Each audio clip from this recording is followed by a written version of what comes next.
Eslen, para começar, você deixou para trás a bebida, a farra, bebedeira Cigarro. e cigarro e você conseguiu se viciar em ler e estudar, é isso mesmo? Isso mesmo, cara. Cara, como? Não é possível. Até 2013, 2014, mais ou menos no meio da graduação de psicologia que eu fiz lá no interiorzinho, bem no interior do Rio Grande do Sul, numa cidade de 60 mil habitantes, eu acho. Eu fiz a minha graduação. Eu fumava uma carteira de cigarro por dia e bebia bastante. E parte da graduação eu fumei cannabis também. E, cara, praticamente a minha vida era isso. Era fazer uso do álcool com função realmente de embriaguez, seja em festa, final de semana com os amigos, etc. Eu era muito sedentário, um leve sobrepeso, até que um dia eu já ficava. Eu tinha esses hábitos, né? Não estudava, não dava muita bola para essas paradas, achava que todo mundo era errado e todo mundo era burro, só eu entendia das coisas e não sei o quê. Um perfil até relativamente comum de acadêmicos, né? Até que uma vez, cara, eu fui descer do ônibus pra ir pra casa e eu tinha que andar umas 2 quadras. E eu cheguei em casa muito ofegante e não tinha subida. Aí eu pensei, caramba, cara, eu não consegui andar 2 quadras sem ficar ofegante. E isso acabou me gerando um alerta. Falei, pô, mas, sei lá, mas se eu tenho que correr de um ladrão, se eu tenho que. Não tenho nem condicionamento minimamente pra sobreviver numa, sei lá, na selva. Se fosse no antepassado, eu seria excluído pela seleção natural das espécies. E ali eu comecei a ficar um pouco incomodado. E normalmente, Thiago, a mudança de hábito, as pessoas muitas vezes perguntam, pô, qual que foi a virada de chave? O que que você fez ali que virou sua chave? Eu sempre falo que mudança de hábito, ela é uma coisa gradual.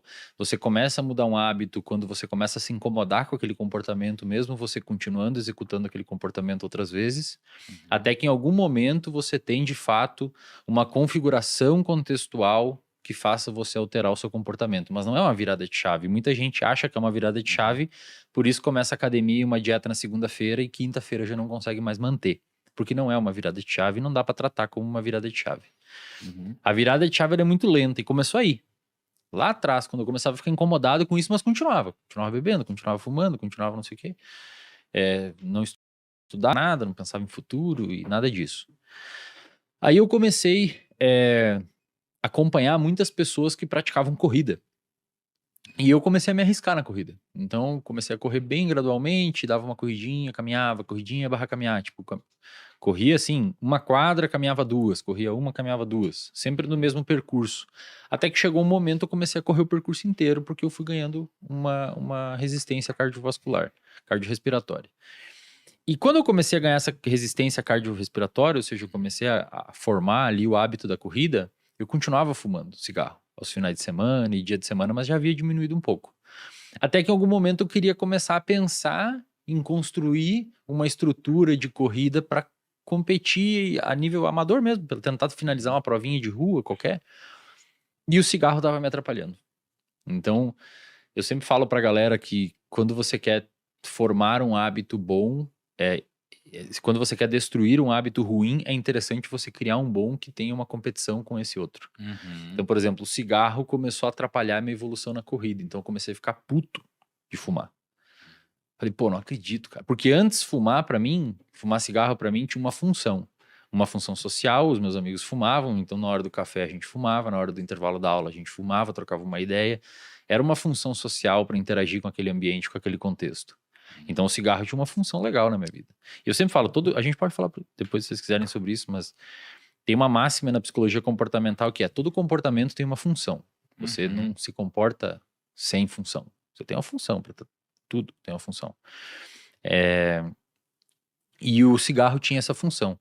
E depois de um tempo que eu comecei a correr, o cigarro começou a ter uma função pejorativa dentro do meu repertório comportamental, que era atrapalhar minha corrida.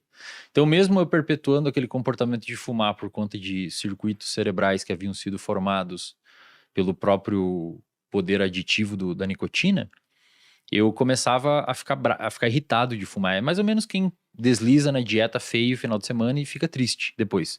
Você desliza na dieta por conta do seu comportamento ser condicionado para aquilo muitas vezes, ou pela disponibilidade do alimento, ou pela sua história de interação com o alimento, etc. Mas você fica triste muitas vezes depois. E a corrida começou a deixar o hábito do cigarro cada vez mais desinteressante para mim. Até que um momento eu comecei a fumar só final de semana, até que outro momento eu comecei a fumar só quando eu via 1 ou 2 amigos, até que um momento eu percebi, cara, eu sempre tô fumando quando eu saio com aquela galera. É sempre quando eu saio com aquela galera que dá vontade de fumar. Então eu parei de sair com aquela galera. E hoje a gente sabe que o vício, de uma maneira geral, é extraordinariamente contextual. Muito. Tanto é que a internação, que seria o passo mais extremo de um tratamento com um adicto, é nada mais, nada menos do que remover o sujeito do contexto e evitar contato com ambientes onde ele usava droga. Então, hoje a gente tem isso muito claro nos estudos de neurociência, que vício, de uma maneira geral, é muito contextual. Se você quer parar de beber, não vá ao bar, não saia com as pessoas que você sempre bebeu.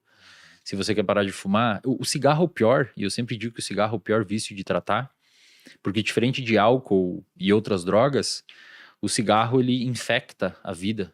Você fuma no carro, fuma no intervalo do trabalho, fuma antes de dormir, fuma ao acordar, fuma no café.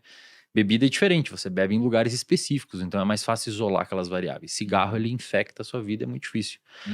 Mas a corrida foi meio que fez essa mudança de hábito, cara.